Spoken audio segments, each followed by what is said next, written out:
성도 여러분 안녕하십니까? 오늘의 말씀은 누가복음 18장 1절에서 14절 말씀입니다.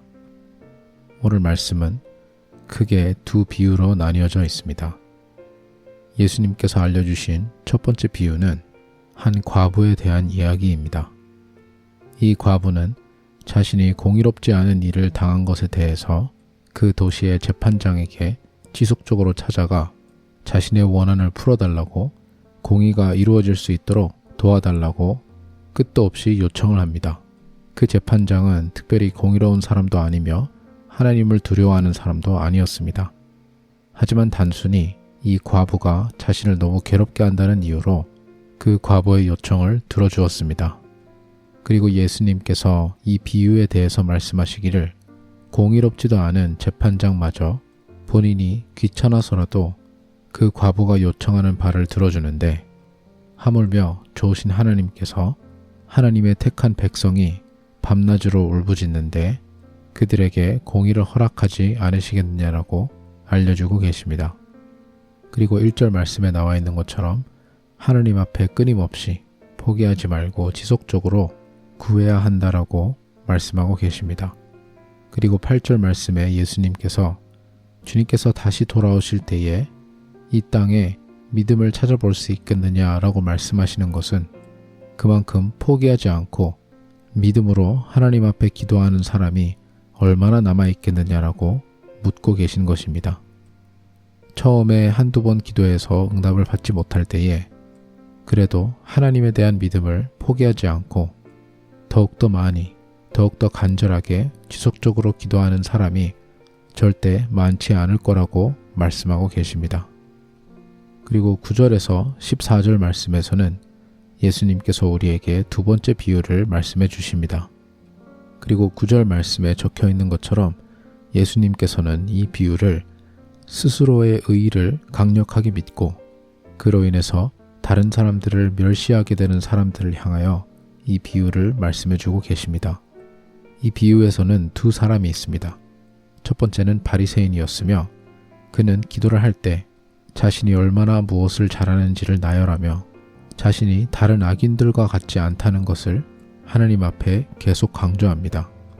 바리새인의 기도 내용을 자세히 보시면 하나님께서 나를 다른 죄인들이나 세리 같은 사람처럼 만들지 않아 주셔서 너무 감사하다라고 하고 있지도 않습니다. 단순히 내가 그런 사람이 아니어서 너무 감사합니다 라고 얘기하고 있습니다. 자신이 스스로 노력하여 스스로 이렇게 거룩한 사람이 되어서 너무 감사하다라고 얘기하고 있는 것입니다. 온전히 자신의 잘남, 자신의 의로운 행위를 믿고 있는 사람입니다. 하지만 그 시간 기도하고 있는 세리는 하늘을 쳐다보지도 못하고 수치심으로 인해 멀리 서 있어서 가슴을 치면서 하나님에게 자비를 구하고 있습니다. 하나님 앞에 어떻게 해달라라고 얘기하지도 않습니다. 단순히 자신이 죄인이고 하나님에게 제발 자비를 베풀어 달라고 기도하고 있는 것뿐입니다. 그리고 마지막 14절에 예수님께서는 그 세리가 바리새파 사람보다 의롭다 인정을 받고 집에 돌아갈 것이다 라고 말씀하고 계십니다. 오늘 말씀의 주제는 공의입니다. 사용되는 단어들이 조금씩 달라서 알아보기 힘들 수가 있지만 오늘 말씀 앞부분에서는 과부가 재판장에게 공의를 요구하고 있습니다. 공의가 이루어질 수 있도록 간절히 지속적으로 계속 요청하고 있는 것입니다. 이처럼 우리는 우리의 삶 속에서 그리고 이 세상 속에서 하나님의 공의가 이루어질 수 있도록 지속적으로 하나님 앞에 믿음을 잃지 않고 기도해야 한다는 것이 오늘 말씀 전반부의 교훈입니다.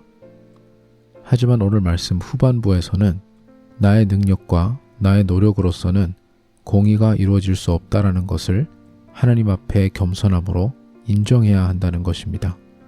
오늘 말씀에 나오는 바리새인의 기도를 다시 한번 살펴보시면 진짜 필요 없는 기도입니다. 하나님에게 무언가를 구하는 것도 아니며 심지어 하나님에게 감사드리는 것도 아닙니다. 그냥 단순히 자신이 얼마나 올바른 사람인지를 하나님과 사람들 앞에 뽐내려고 하는 모습밖에 보이지 않습니다.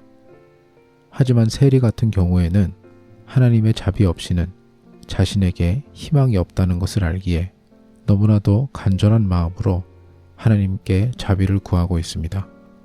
만약 그의 삶에 진정한 공의가 이루어진다면 자신은 영원한 벌을 받아도 충분한 사람이기에 그토록 간절하게 하나님에게 공의보다는 자비를 요구하고 있는 것입니다.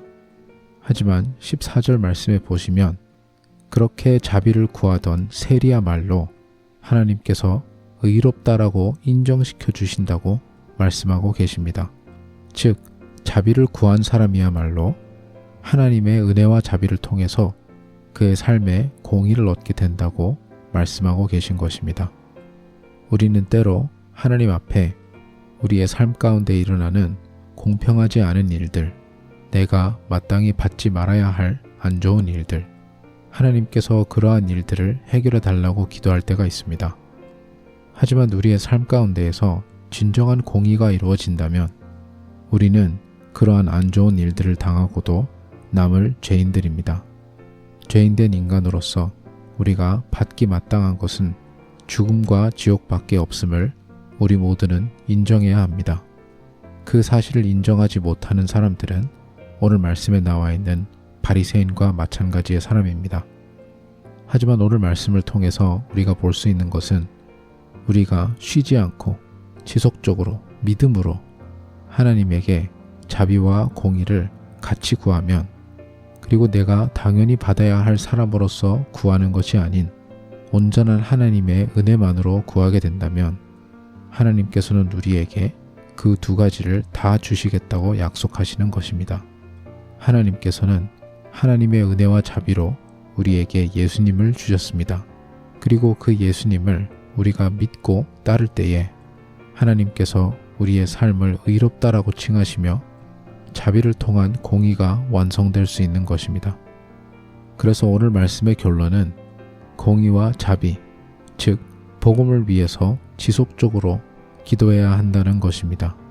오늘 말씀은 단순히 우리가 원하는 무언가를 위해서 계속 기도하면 하나님께서 주실 거라는 약속이 아닙니다. 공의로우신 하나님께서는 우리에게 공의를 주시겠다고 약속하고 계신 것입니다. 하지만 저와 여러분은 그 공의를 스스로의 노력으로 받을 방법이 없습니다. 그래서 온전히 예수님의 은혜로 십자가의 자비로 밖에 받을 수가 없음을 인정하고 오늘 말씀에 나와 있는 세리처럼 회개하며 믿음으로 그 자비의 공의를 받아야 할 것입니다. 날마다 지속적으로 복음을 위해서, 그리고 복음을 통하여 나의 삶의 변화가 이루어지기를 위해서 끊임없이 기도하는 저와 여러분이 되시기를 간절히 소망합니다. 기도하겠습니다.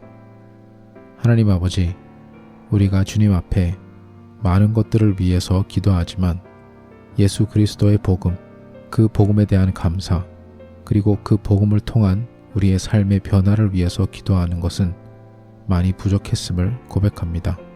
그 복음의 능력을 위해 오늘 말씀의 과부처럼 끊임없이 기도하며 오늘 말씀의 세리처럼 겸손함으로 자비를 구하며 기도하는 저희 모두가 될 수 있도록 주님 인도하여 주시옵소서.